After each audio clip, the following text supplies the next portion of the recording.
Hello friends, कैसे हैं आप सब? स्वागत है हेलो फ्रेंड्स, कैसे हैं आप सब? स्वागत है आपका यूपीएससी एट होम प्रविशा के यूट्यूब प्लेटफॉर्म पे। हम जो यूपीवीसीएस एंड यूपीएससी की मेंस आंसर राइटिंग कर रहे हैं, इसमें हमारा जो टारगेट है डेली 5 क्वेश्चन की आंसर राइटिंग करने का, उसी सीरीज़ में हमारा ये क्वेश्चन है जीएस पेपर 6 से। हमारी जो ये मेंस की सीरीज़ चल रही है वो यूपीएससी एंड यूपीपीसीएस के पीवाईक्यू पे बेस्ड है, जो कि करंट के साथ अपडेट करते हुए आप लोगों को कराई जा रही है। आप लोग चाहें तो इस सीरीज़ के माध्यम से अपना मेंस का सिलेबस कंप्लीट कर सकते हैं। तो आज का हम क्वेश्चन देखेंगे। क्वेश्चन है हमारा जो है आज की सीरीज़ का ये हमारा थर्ड क्वेश्चन है। क्वेश्चन को देखेंगे, तराई क्षेत्र में आर्थिक महत्व को बताइए तथा जैव विविधता के संरक्षण में इस क्षेत्र या जो क्षेत्र है कहाँ तक सहायक हो सकता है। क्वेश्चन को एक बार फिर से देखेंगे। क्वेश्चन क्या है, तराई क्षेत्र के आर्थिक महत्व को बताना है, फिर जैव विविधता के संरक्षण में यह क्षेत्र कहाँ तक सहायक हो सकता है। तो सबसे पहले हम इंट्रो में तराई क्षेत्र के बारे में बताएंगे। तो ये तराई क्षेत्र हिमालय के दक्षिण में और गंगा के मैदान के उत्तर में स्थित एक तराई क्षेत्र है जो भारत और नेपाल में फैला हुआ है। यह क्षेत्र अपनी उपजाऊ मिट्टी, घने जंगलों और वन्य जीवों के लिए जाना जाता है। तराई क्षेत्र का विस्तार कहाँ तक है? यह भाबर दक्षिण में है तथा यह सहारनपुर से कुशीनगर तक विस्तृत है।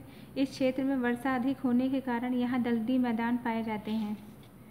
तराई क्षेत्र का आर्थिक महत्व क्या है? जो पहला है आर्द्र भूमियों की बहुलता। यहाँ पे आर्द्र भूमियों की बहुलता देखने यहाँ पे आर्द्र भूमि बहुत ज़्यादा संख्या में पाई जाती है। आर्द्र भूमि क्या होती है? यह एक ऐसा क्षेत्र है जहाँ पानी, पर्यावरण और संबंधित पौधों और जानवरों के जीवन को नियंत्रित करता है। यह एक ऐसा क्षेत्र है जहाँ जल स्तर पर भूमि की सतह पर उसके निकट होता है। जो जल स्तर है वो भूमि की सतह पर उसके निकट होता है, जहाँ भूमि पानी से ढकी होती है। आर्द्र भूमि को स्थलीय और जलीय पारिस्थितिकी तंत्र के बीच एक संक्रमणकालीन क्षेत्र के रूप में भी परिभाषित किया जाता है। नेक्स्ट क्या है, यहाँ पे जो है जलीय कृषि के लिए बहुत ज़्यादा महत्वपूर्ण है। नेक्स्ट है मछली पालन। तराई क्षेत्र में मछली पालन का बहुत महत्व है। खासकर यह जो क्षेत्र है अपनी विशिष्ट भौगोलिक और जलवायु परिस्थितियों के कारण मछली पालन के लिए एक अनुकूल वातावरण प्रदान करता है। मछली पालन न केवल आजीविका का एक महत्वपूर्ण स्रोत है, बल्कि यह क्षेत्र आर्थिक विकास और पोषण सुरक्षा में भी योगदान देता है। नेक्स्ट है दलदली भूमि। तराई क्षेत्र दलदली भूमि का बहुत महत्व रखता है। खासकर भारत के उत्तरी मैदानों में यह क्षेत्र नदियों के किनारे स्थित है और यहाँ की मिट्टी उपजाऊ होती है, जो विभिन्न प्रकार की फसलों के लिए उपयुक्त होती है। तराई क्षेत्र में जो दलदली भूमि है उसका महत्व किन क्षेत्रों में है? कृषि के क्षेत्र में है, जैव विविधता में, जल के संचयन में और जलवायु में। पर्यटन में इसका जो महत्वपूर्ण स्थान देखने को मिलता है।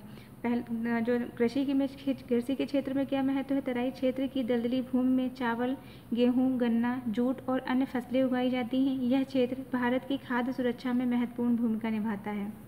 तराई क्षेत्र में विभिन्न प्रकार के वनस्पति और जीव पाए जाते हैं। यह क्षेत्र कई वन्यजीवों का घर है,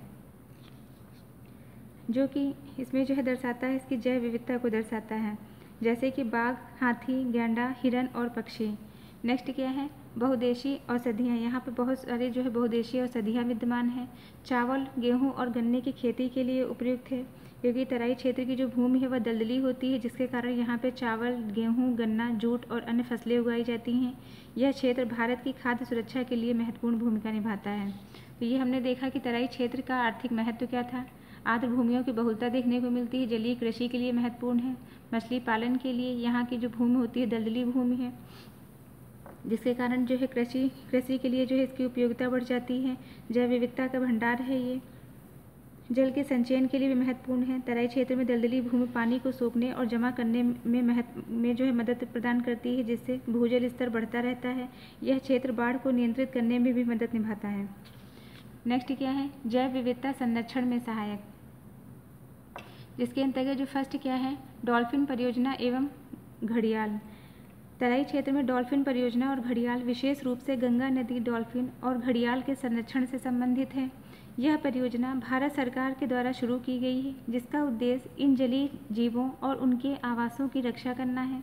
तराई क्षेत्र, जो कि उत्तर भारत में हिमालय की तलहटी में स्थित है, इन प्रजातियों के लिए महत्वपूर्ण आवास प्रदान करता है।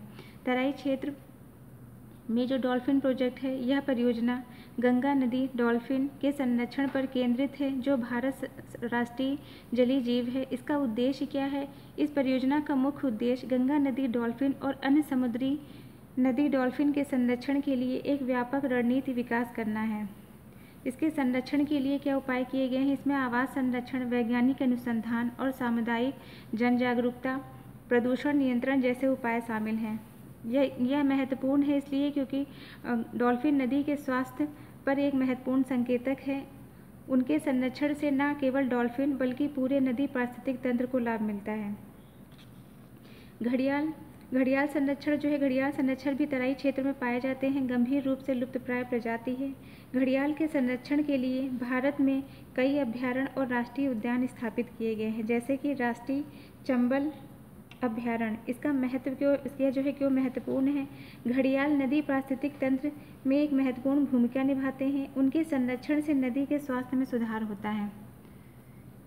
नेक्स्ट क्या है? दुधवा कतरनिया घाट। तराई क्षेत्र में दुधवा कतरनिया घाट उत्तर प्रदेश के महत्वपूर्ण वन जीव अभयारण्य है।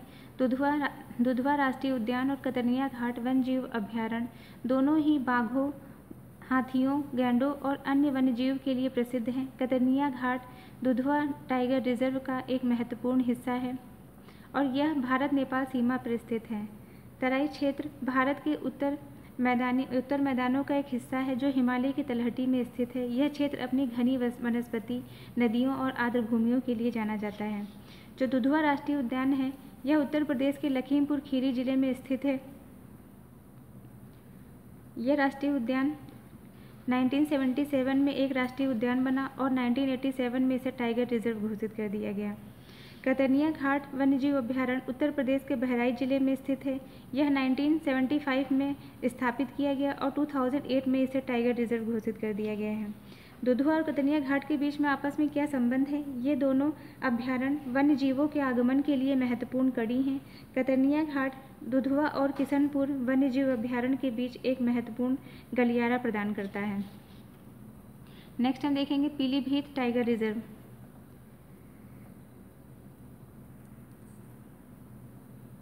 पीलीभीत टाइगर रिजर्व यह उत्तर प्रदेश के पीलीभीत जिले में स्थित है। यह तराई क्षेत्र का एक महत्वपूर्ण हिस्सा है।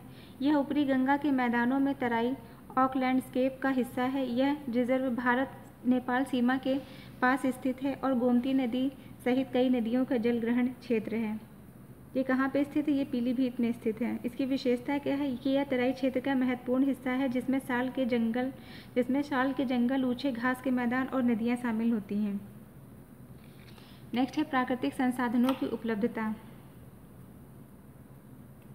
यहाँ पे बहुत से जो है प्राकृतिक संसाधनों की उपलब्धता विद्यमान है। तो ये हमारा जो है क्वेश्चन कंप्लीट होता है, जो कि हमने लिया था जीएस पेपर 6 से। लास्ट में इसका हम कंक्लूजन देखेंगे। तराई क्षेत्र में आर्थिक लाभ के साथ साथ जीव जंतुओं, पेड़ पौधों आदि को संरक्षित करने की आवश्यकता है ताकि पारिस्थितिक संतुलन के साथ साथ SDGs 15 के लक्ष्यों को भी प्राप्त किया जा सके। तो आप लोगों को हमारा ये क्वेश्चन कैसा लग रहा है हमारे कमेंट सेक्शन में ज़रूर बताइए। ऐसे ही पढ़ते रहिए, लाइफ में आगे बढ़ते रहिए। UPSC एट होम प्रविशा के साथ मेंस एंसर राइटिंग करते रहिए।